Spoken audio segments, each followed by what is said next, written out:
I'm speeding. Speeding. Speeding.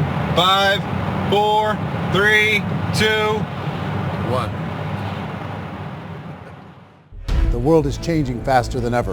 What used to take decades is now taking years or even months. What you see right now is the illusion that people have had for many decades about the workplace being this secure place to work the rest of your life. For the first time in the history of our nation, our children will not do as well as us. We've seen our friends get laid off. We've been laid off. We've had our pay cut. People are overworked and underpaid. They seem to have less time and less freedom. They live under constant pressure. This is going to be forced. And so even if your employer loves you, they may have to cut you. There's something wrong that on Monday morning, the heart attack rate increases by 35%. Technology is accelerating, job security is declining. It just doesn't seem like the old models of making a living are as reliable as they used to be. Every aspect of our lives, there's a better way out there, but we're still doing it the old way. We live in the greatest country on the planet, and there are a lot of people sitting around complaining and being cynical. Like everyone's whining about this old model, and I'm like, why don't you leave it? Look at all this over here. Look at all this opportunity. Since so much of our lives revolve around our work and the way we make our living, many people are thinking there just has to be a better way.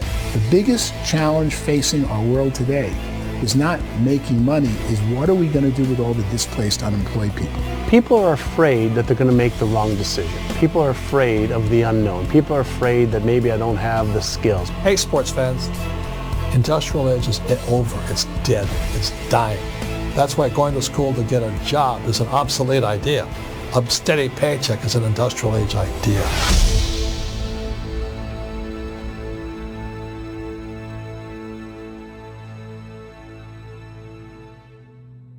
It's the search for answers that has brought us here together today. My name is Eric Worre, and for almost 30 years I've been an entrepreneur, struggling at times, but ultimately succeeding.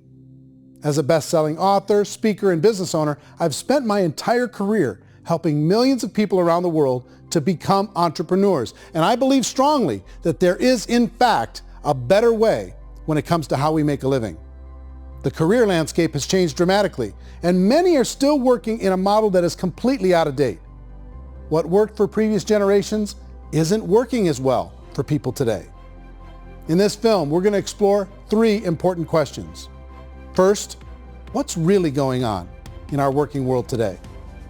Second, in this new economy, is it better to become an entrepreneur, or is it safer to work for someone else? And third, if a person decides to become an entrepreneur and start their own business, how can they do it without taking on massive risk? To help in this journey, I've brought together some of the greatest experts and thought leaders in the field of entrepreneurship to share the real facts with you. My intention is to give you new information that will allow you to make choices that are not limited by an old, outdated model. Let's start by understanding what's going on in our working world today.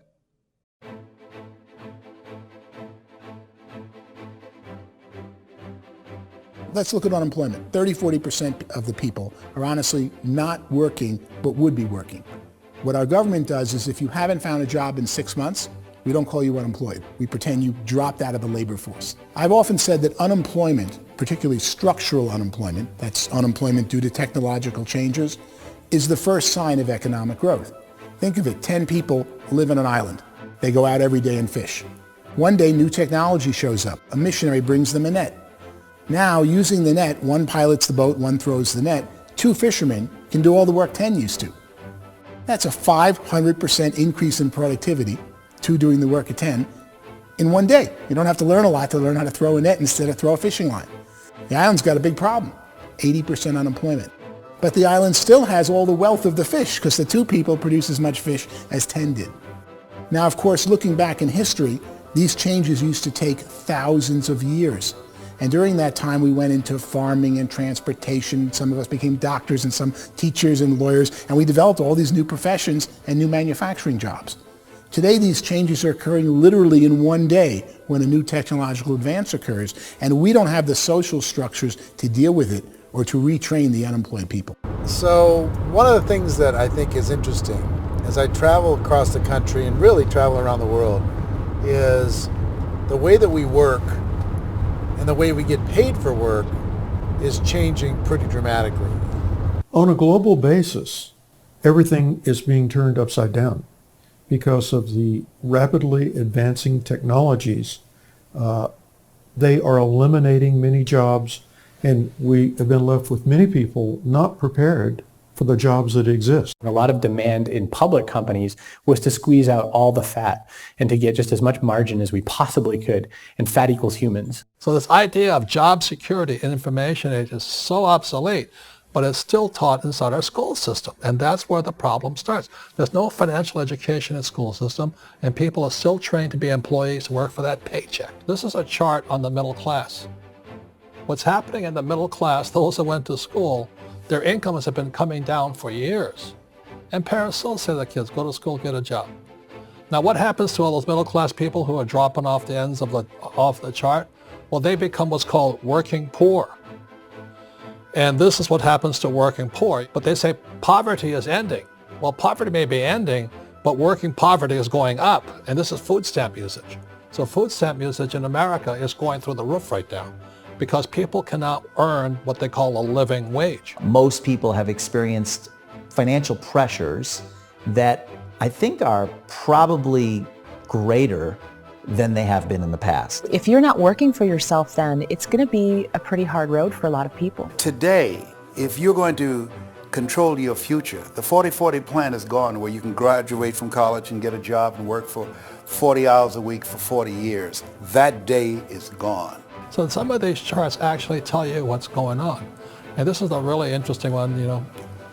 People are going back to school because if I go back to school, I'll get a nice job. But this is what's happening to, it's called Sallie Mae, which is the student loan guys. Student loan is going through the roof. It's now over $1 trillion, and student loan debt is worse than credit card debt. So when people stopped using credit card, the government got people into student loan debt. And the problem with student loan debt is you can never be forgiven. See, with credit card debt, you can declare bankruptcy and then all's forgiven. But student loan debt, you can declare bankruptcy, you still owe it. It's the worst of all debt. But this is the next picture. Look at this chart here. This is what's happening to wages of college graduates. It's going down. So you go to college, you rack up all this debt, but you earn less money. Now, that's not that intelligent. Average person who's been working a lifetime in America today is ending their lifetime at 65 with about $41,000 in assets. They earned just enough to survive. I think in the United States we have something like 17 trillion in debt. That's just the federal government debt. We got another 2 in municipal and in other, let's call it almost 20 trillion government. We've got 40 trillion in private debt. That comes up to close to 60 trillion. When you then add something we never had before, what you were talking about, when we look at the unfunded portion of Social Security and primarily Medicare, Medicaid, that at the most conservative estimates from outside firms, Kleiner Perkins, 67 trillion and growing. That's more than all our other debt. There's less conservative estimates that say it's 84 trillion or higher. I added up conservatively $127 trillion in total debt. Debt is a financial drug. When you take it to excess, it's like taking a drug. Yeah, it makes you feel better, it enhances your performance, but at a huge cost, eventually it kills you.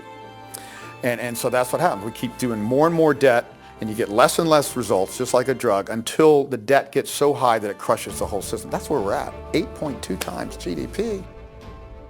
You know who I feel sorry for?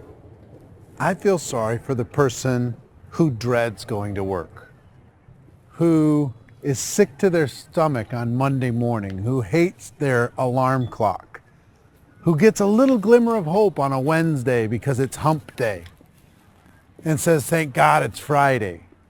And they live for those 2 days a week where they get to be themselves and they don't have to be around people they don't like, and they don't have to play the political game in the office, and they don't have to live this half life.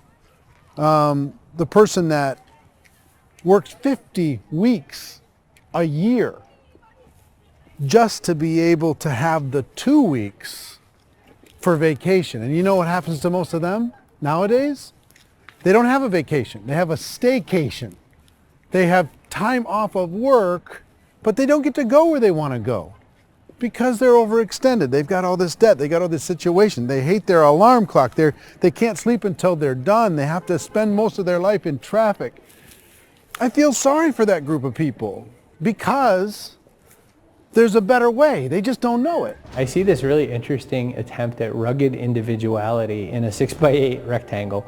And I feel like you're all the same, except for the little push pins of the pictures. There's different pictures. Yours is named Jenny and his is named Sujara, but it's the same people. And this is how they are, and they're just like the zombies, and there's no joy in there, there's no fun. There's always like the wacky woman who decorates her cubicle, and that's the most she can do there. You got to give her credits, right? The wacky cubicle woman. The basis for their life is worry. I'm worried, maybe I'll get fired. I'm worried maybe my company will go out of business. I'm worried I can't keep spinning the plates on paying the bills. I'm worried about how do I send my kids to college. I'm worried, what if the transmission of my car breaks? That's 2 or 3, I can't fix it.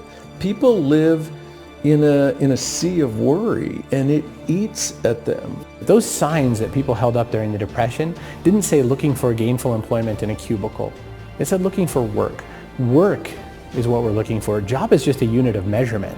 Work is what we're going after. It's time to look in the mirror and say, it's not the economy, it's my economy. It's my little world of where I am. I need to improve. I'm not going to wait for the economy to come back because, frankly, the economy is doing great in this country. So I'm here on Wall Street, the financial center of the universe, the financial capital of the world. This is where most people's money goes to at least be held for a time, right? With interest rates in banks being effectively zero, and many experts are predicting it's going to stay at zero for the next 10, 20, even 30 years, people feel like they don't have any choice but to put their future into equities, to put their future into the hands of other people on this stock market, and hope that the stock market goes up, hope that the stocks that their advisors pick or that they pick goes up. That's one way to go, I guess. It's my personal belief that if you put your future into the hands of yourself, in other words, you have earning power by yourself, I think you're a better investment than these guys. I think you controlling your future is a better option than handing over your retirement to these guys. The average household income in the United States is approximately $50,000 a year, what they call the middle class.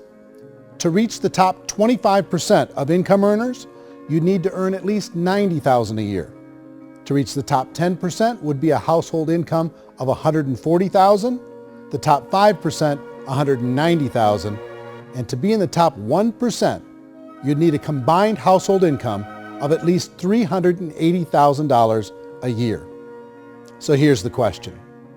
What do you think would give you the best chance to move up and get to the top 10%, the top 5%, the top 1% or beyond? In my opinion, and in the opinion of many, many experts, the answer is to become an entrepreneur, to become your own boss.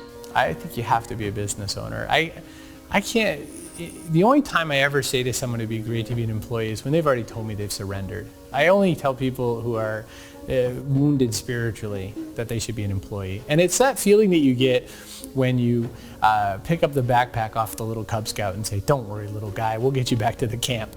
It is in no way a kindness when I tell someone they'd be a great employee. The other status symbol really increasingly is lifestyle. And people can own their own business, maybe even work out of their house. That, I tell you, people admire that. Like, gosh, I wish I could do that. The spirit of the entrepreneur is to be a risk taker and to be resourceful and unstoppable and to have a vision of yourself beyond where you are and not willing to settle for life as it is. Think about the great entrepreneurs. They're visionary. They have heart. They're willing to do today what others won't so they can do tomorrow what others can't. Personally, I don't think of the new economy, the old economy. I create my own economy. The entrepreneur's in control. I decide what the economy is going to be like. In the world of entrepreneurship, there are no limits. You can make as much as you want. depending on how much you want to work and how smart you are and how great a team you put together. There's no more lifetime rewarding business than being an entrepreneur. Why in America, where anyone could be anything, would people want to give up their freedom and become effectively a modern-day slave, told shut up and be here every morning at 7:30, leave at 5:30, and do what I tell you? If people decide to become an entrepreneur and work for themselves, they have some traditional options, but they're riskier than you might think. Any kind of a retail business, retail build-outs, is extremely expensive. Even just these small little yogurt stores where they're putting little yogurt machines and you get all the different flavors, you're spending $200,000, $300,000, $400,000 to open a yogurt shop. I would love to buy a Dunkin' Donuts, but it's $500,000 or so to start. I don't quite have that just-in-case money. Risk you can lose it all, and most guys do 2 or 3 times, and even big guys like Branson, because I'm such a fan of his, half his companies don't work. If you make $1 million, your problems are going to go. If you make $1 billion, your problems are really going to go. Just the opposite. You and I know when you're making $1 million, you get $1 million responsibilities. You make $1 billion, you got 1,000 times $1 million responsibilities. And most people say, I'd love to be my own boss. 70% of Americans would love to be their own boss, according to recent polls. But they don't know how to get there. Because what are you going to do? One, you could buy an existing business. If somebody's selling an existing business, you have to ask why. Usually because it's probably hard. It's probably not making as much money as they hope. 2, they could buy a franchise. A little less risk, proven system, but it's expensive to be able to do that. 3, they could start something from scratch. And that's where a lot of people feel like, I don't have the chops to do it. I don't have the money. I don't have the product idea. I don't have the expertise. I don't have whatever it's going to take to be able to get there, and I can't risk my family to do it. So 4th, they could become an investor.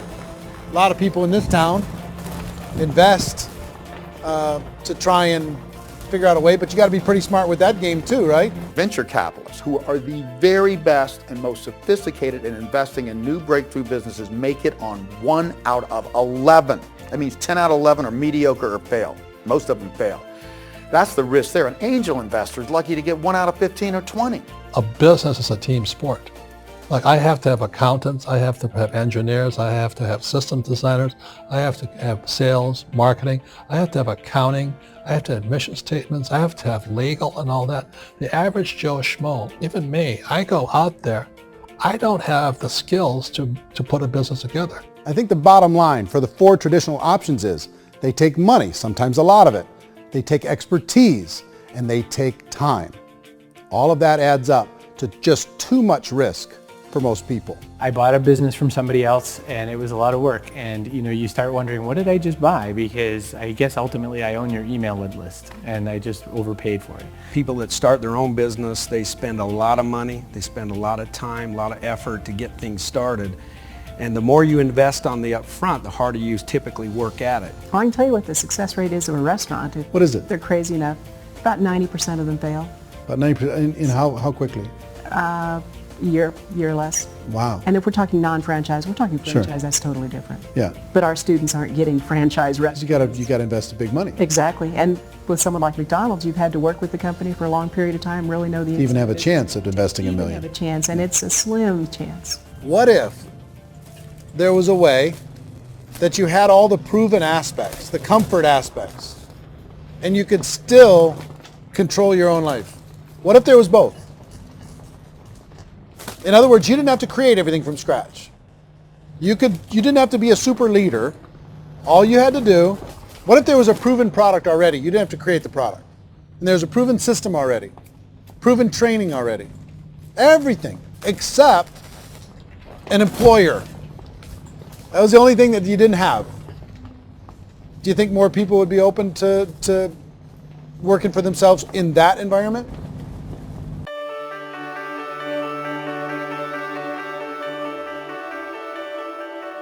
In our search for a better way to make a living, we've come to the conclusion that becoming an entrepreneur is actually safer than being an employee. And through our look at the entrepreneurial options, one particular path kept coming up from expert after expert. And I think most people will find it surprising because it's certainly a non-traditional business model. That model is for people to start their own business and become an entrepreneur through the creation of a network marketing business.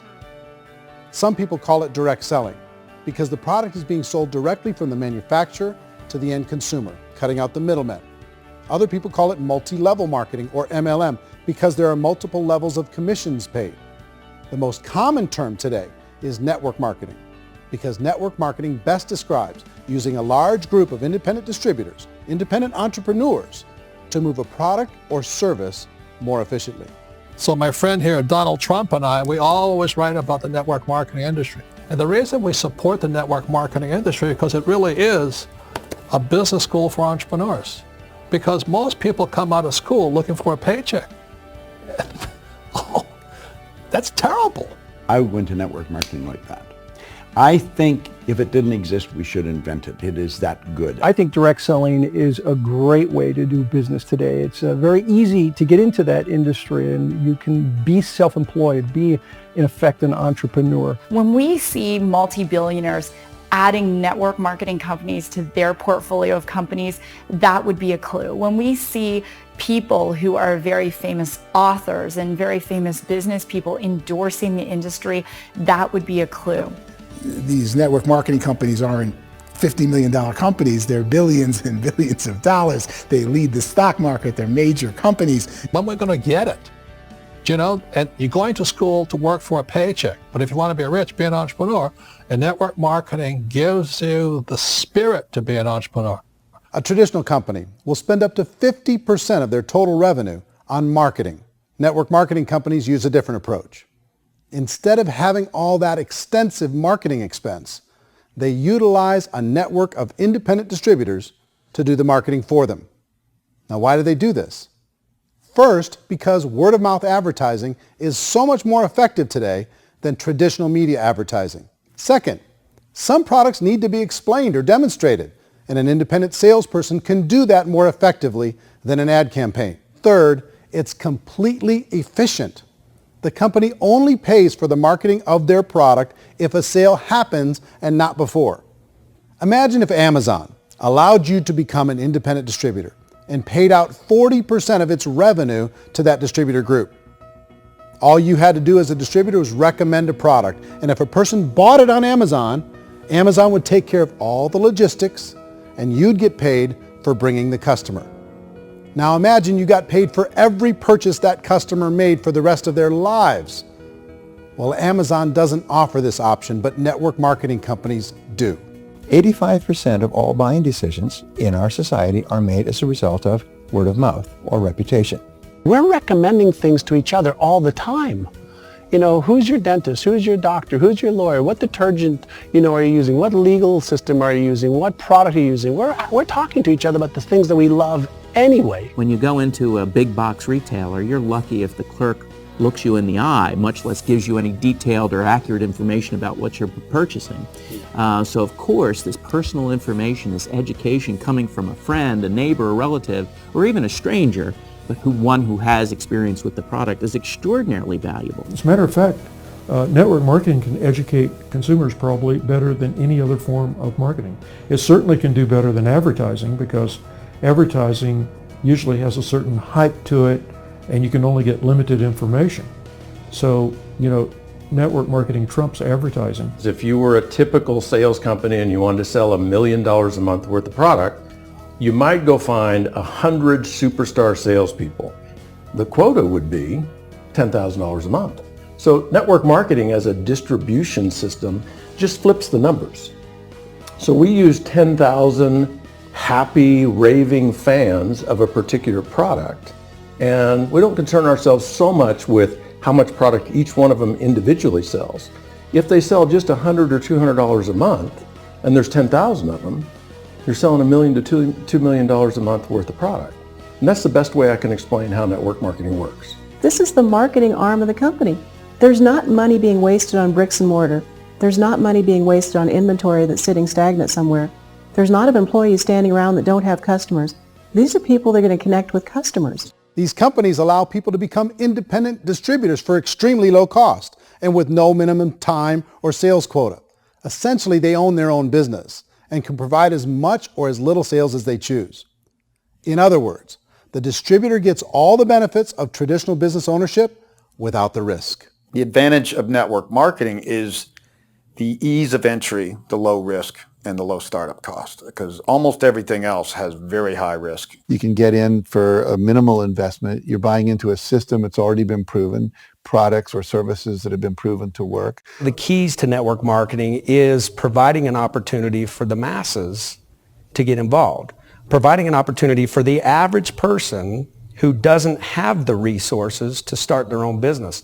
All of this so far is fairly straightforward, but network marketing offers another benefit, and it's this benefit that makes it so interesting for entrepreneurs. Network marketing allows a distributor to build their own network of other distributors and then compensates them on the sales created by that entire group. Direct selling is, at its base, very simple. It's the sale of a product or service to an individual on a face-to-face, one-on-one basis, just the way we're talking right now. But there's an important element as well, and that's the offering in conjunction with that sale of product, the offering of an opportunity for someone to make something of themselves. No matter what your social status is, no matter what language that you speak, I mean, look how many unbelievable people are becoming successful that speak every kind of language out there. What an awesome gift to give the world. Instead of having to work your way up in a system and prove that you could be a sales manager, they just decided everybody can be a sales manager. Everybody gets to build a sales team from day one. And so what that brought into the system of growth as a direct selling company is the concept of compounding or geometric progression. Because now you can actually grow a sales force very quickly because everybody is enrolling people in their own sales force. People who are like, oh, this is weird, I'm building a sales team. Or what do you think you do at a regular company? How do you think a regular company works? Network marketing is the only industry that doesn't say your past determines your future. It looks at your past and says, okay, now what can we train you to do so you can have a great future? Every other employer out there wants to exploit you for what you already know, not teach you something new. Network marketing has the potential to save the United States and the world because it's going to teach people not to be employees, but to be entrepreneurs.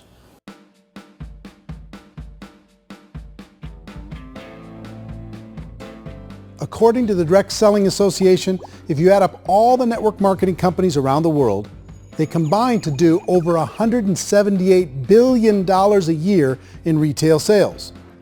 To give you an idea of how big that really is, the NFL, the National Football League, does approximately $9 billion a year. The music industry does a little more than $16 billion a year, and the movie industry does about $80 billion a year. Using a conservative average, network marketing companies pay their distributors about 40% of that $178 billion in the form of commissions, which adds up to more than $71 billion a year. That's almost $6 billion a month. It's almost $200 million in commissions every single day. So it's certainly working, and people are making serious money in network marketing. With the growth of the direct selling industry over the last 10, 15, 20 years, we've seen a broader understanding of the channel. We have seen more and more people getting involved in the business, so our penetration in the marketplace has increased, and thus the understanding in the marketplace of who we are has increased. And we've seen non-direct selling companies look at the direct selling model and say, something's going on there. People are making money. Companies are being profitable, individuals are being motivated, product is being delivered to market. Maybe we should explore this. Some people think only the people at the top make money. Well, let's take a look at that as well. In the network marketing profession, there are roughly 500 people in the world who earn over $1 million a year. If you round that number up to $2 million a year, that adds up to about $1 billion a year. That takes the $71 billion paid out each year down to $70 billion. So where does the rest of the money go? The vast majority goes to part-time people making anywhere from a few $100s a month to many thousands of dollars a month. It goes to people who choose to make it a full-time career move and earning even more than that. Every day, people are using the money they earn through network marketing to pay off debt, have more fun, and improve the quality of their lives. Everyone I know in network marketing has been doing that since the 50s. They go to work when they want to go to work. They stop working when they want to take time with their children to have a leisurely breakfast and discuss issues and driving to school. They go back to work when they get home, wherever they're working out of. The biggest thing that I've seen is people that have become much happier in their life. MLM has probably made more millionaires of more people in more countries, and I've spoken to them in 67 countries, than any other single form of business, starting from nothing. If they have a choice between working a job for the next 10 years or working a network marketing business for the next 10 years, the result of working the network marketing business will be better. A lot of people within the industry go on and make this a career and do extremely well at it. Network marketing has been nothing but good for everyone I know that's been involved with it because they did it seriously and they played full out and they've been very successful. It's been a constant barrage of success stories and people showing off stuff that they got as a result of it. How many people are involved? Approximately 16 million Americans and 96 million people around the world are currently participating in network marketing. And in a recent poll, 82% of those people report a good, very good, or excellent experience with network marketing. So people are happy.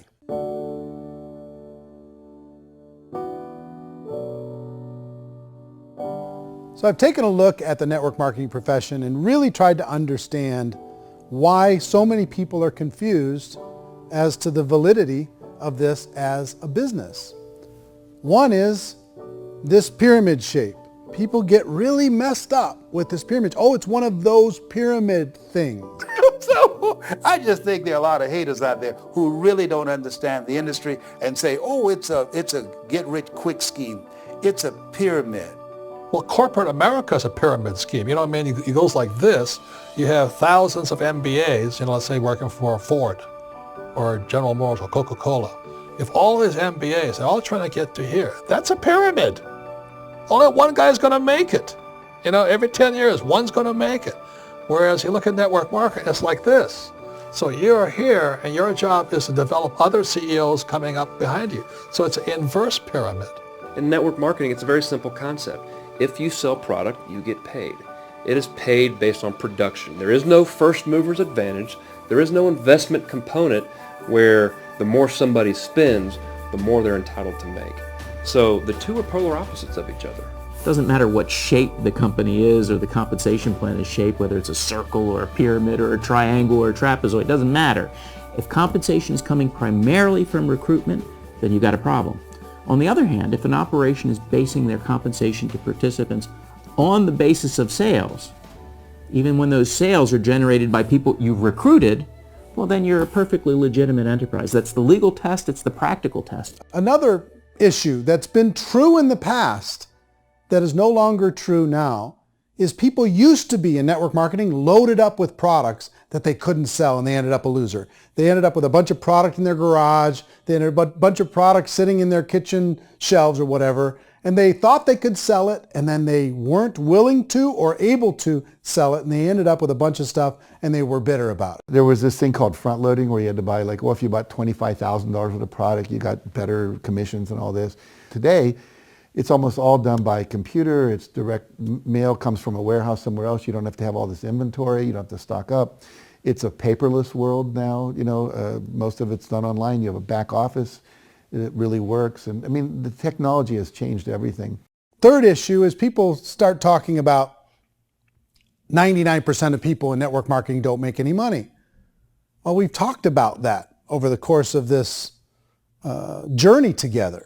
Almost $200 million a day is being paid out to network marketing distributors around the world. The naysayers, the people who say that it doesn't work, are usually the ones who just don't know how to make it work for themselves. And so they're giving you an opinion, and I tell people don't confuse people's opinions with expertise, because opinions are free. And don't confuse sincerity with the truth, because people can be sincerely wrong. But here's the reality inside of network marketing. The vast majority of people that get involved in network marketing just become customers, and they get involved to be able to purchase product at a lower price. If you take Costco as an example, if a person goes into Costco and gets a membership to Costco so they can get a lower price on the product, we don't call that person a loser because they have a bunch of product that they walked out with with a smile on their face. Yet when some people want to take a look at network marketing, they say, well, those people, they're just using the product and they aren't earning an income, so they must be a loser. They're not a loser, they're a happy customer. That's the vast majority of people that are involved in network marketing. Now, a smaller percentage of those people decide to go build a business. They earn $300 a month, $500 a month, $1,000, $2,000. That's the bulk of earnings in network marketing. And then there's the few that really decide to take it serious, really decide to build a large network, really work to make that network very, very productive. And those people make huge amounts of money and there's no cap. What I do as an outside economist, just somebody looking at this industry like any other industry I speak and say, look, what's the realities of this? 1% do incredibly well. 10% generate some additional income at pretty low risk and effort. That's not, and 90% of people roughly end up customers. One thing that I think is real when it comes to people's perceptions about network marketing is people put this, and distributors, I think, involved in network marketing have some responsibility for this. They have sometimes unrealistic claims about the product or about the income. Most people who become distributors, they want the money, they want to be successful, but they don't have the skills. They don't know what to do. And when people don't know what to do and they're in a new business, they're scared. And when they're scared, they panic and desperation kind of sets in. So they think everyone they talk to has to get in. So if I talk to you and you say, well, no, I don't have time to do that, they're like, no, I need you. You have to do this or I won't be successful. So I start clawing on you. I start that desperation. So then I start making claims about the product, which are not appropriate, probably not even true. Or I start saying, oh, let me show you how you can make all this money and you don't have to do anything, Eric.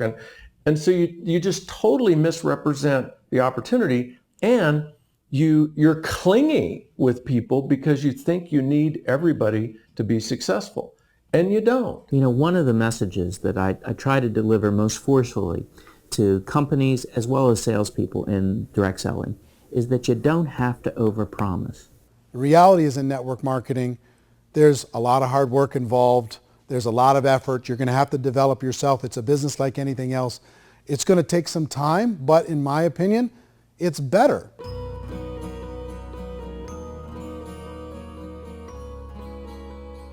It's light years better for people starting today than it was even 5 years ago. I think it's more widely accepted now, and people understand it is a business. It is being an entrepreneur. It is being a business owner. Our belief system is based upon our evaluation of something, and frequently if we reevaluate a situation, our belief about that situation will change. The industry has changed and it's grown up. It's totally transformed. You've got young people today that have grown up with social media, and they understand networks. They understand how people are connected through technology, and they understand how money flows through those networks. So when they see network marketing, they don't see it the way their parents saw it. And we've all learned, the larger industry that you represent, has all learned from those mistakes and flaws and errors that have happened early on. Early algorithms didn't work the right way. That's all fixed. It's like when they design a computer program, they design the program, then they run it, and then they go back through and they debug it. The MLM industry has been debugged. This is the day of being virtual, being able to run a business from your mobile phone. I mean, it's incredible. Companies are getting smarter. They're implementing more consumer protections. They're implementing more compliance training.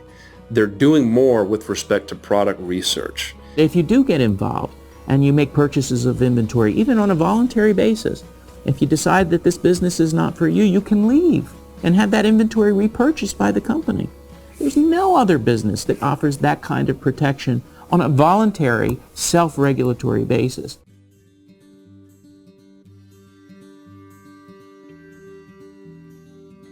If you decide to look further into a network marketing business in order to generate more cash flow for your family, I would recommend reviewing the following 4 elements.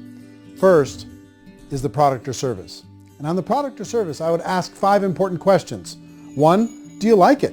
Is it something you would feel comfortable sharing with others? 2, is there a recognized need in the marketplace? It's hard to create a need if one isn't naturally there. 3rd, does the product meet that need? Does it solve a legitimate problem for consumers? And 4th, is it priced to sell? Can it compete in the marketplace? And fifth, is it priced for profit? Is there enough margin for the company and the distributor to be able to generate income for the long term? If you can answer the questions on the product to your satisfaction, the next element to consider is the company itself. Is it well run? Do you believe in the founders or the management team? Do you feel they have what it takes to go all the way? See, it doesn't matter how good the product is if the management can't take care of the company. Good management can change with the times. They can handle adversity. They can make good decisions. Make sure you choose a company that can serve you for a long time. The third element to consider is the compensation plan. And with that, there are 3 important things to look at. First, a brand new person needs to be able to generate some money fairly quickly. It may be an obvious reason, but you can probably imagine the ripple effect of a distributor getting involved and having even a small victory fast. That can only help with the overall success of the organization. Second, a person should be able to develop a moderate part-time income in a reasonable period of time. As they develop their network and as their sales grow, they should be able to enjoy more benefits. And third, for the people who are really serious, for those who decide to really go pro in the network marketing profession, there should be the possibility to make a serious full-time income if they work hard and are committed to developing their skills. If you're comfortable with the product, the company, and the compensation plan, the last thing you should look at is the support that will be made available to you. Does the company have a website? Does it have a solid online reporting tool? Do they have comprehensive training available? Do they host events to help you build your business? If you decide to do this, what kind of a support system can you plug into? Choosing a network marketing company is a personal decision. But evaluating the 4 elements of product, company, compensation plan, and support is a great place to start. Is the company promising that you're going to get rich quick or that you can make a lot of money without a lot of effort? That's a red flag. Is there a product that you really believe in that you think can be sold? Or are you being told by salespeople or the person who's trying to recruit you or by the company itself that don't worry about the product, all you have to do is recruit other people into the business? Red flag, warning sign. If you're hearing that, take a second or even a third look. Get to know the customers, the products, the business, have some success, and see where the opportunities might take you to move up in the organization. You want to find out how concerned are they about my education, my training, and my development? Is there a space for me to grow? Most important question. Learn everything that you can about the product. Make sure it's something that you believe in, and learn everything you can about the industry and work that system. You have to be very passionate about whatever that company is doing. I would get involved. You can always test drive anything, the product, the service, the community, and then lean into it a bit. If it feels good, then lean into it a lot. Behind me is the Lincoln Memorial. And this is a place where Martin Luther King Jr. had his famous "I Have a Dream" speech. And at that speech, he talked about his dream for equality for everyone around the world, and that's a noble dream. But I think more people need to remember what it was like when they were kids and the dream was still alive in them. Before it got beaten out of them by reality, by this paycheck, by these responsibilities, and by having to live for this job to pay the bills.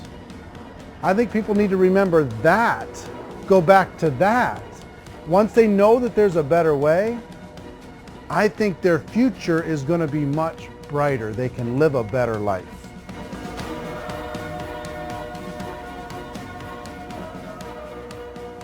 So if you're considering getting involved in a network marketing company, let me offer you just a few pieces of advice.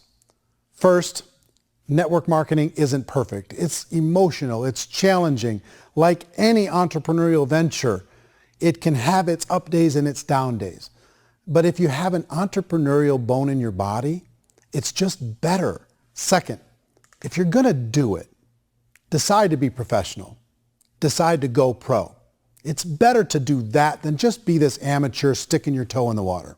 Third, as any professional, you're going to have to learn some new skills. And I promise you, inside of the network marketing profession, they're not too difficult to learn. Fourth, like anything worthwhile, it's going to take some time. Don't expect that you're going to get to the finish line right out of the gate. And fifth, it's worth it. It's worth it to be able to take charge of your life again. It's worth it to be able to control your own financial situation. It's worth it for the people you're going to be able to spend time with. It's worth it for the things you're going to be able to see and the experiences you're going to be able to experience. It's worth it for the causes you're going to be able to contribute to, the lives you're going to be able to touch, the customers you're going to be able to help, the friendships you're going to be able to develop. I promise you, it's worth it. Remember, most people are searching for answers just like you are. But I do have to tell you the catch to network marketing.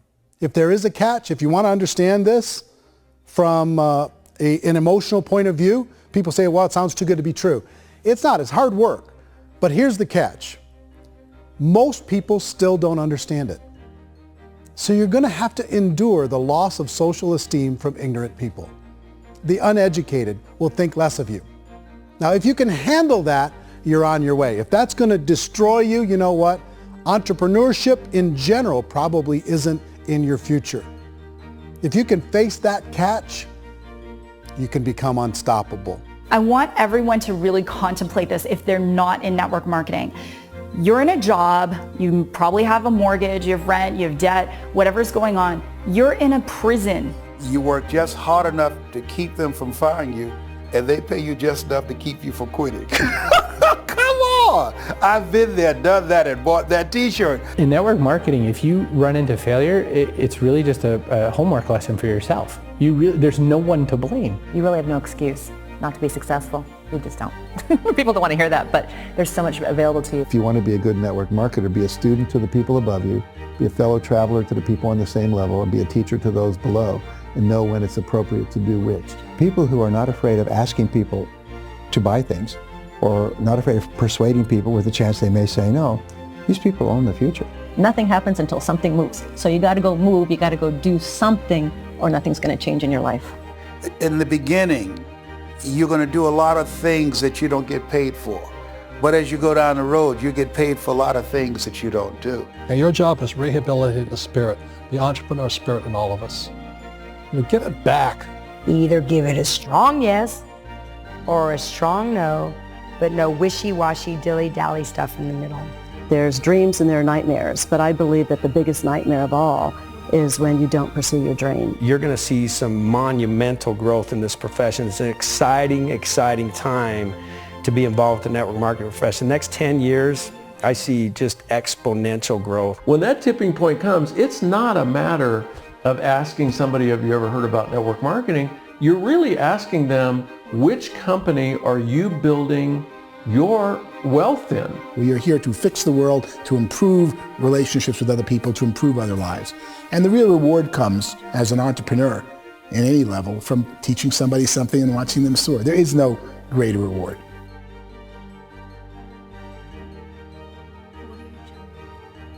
Life's too short to spend it living someone else's dream instead of your own.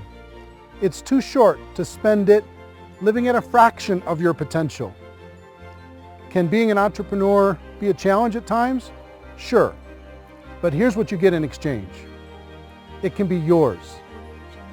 Something that you built, something that you created, something that you made happen. This balloon represents your dream. It represents entrepreneurship. My wish for all of you is that you would reach out and grab it. The choice is up to you.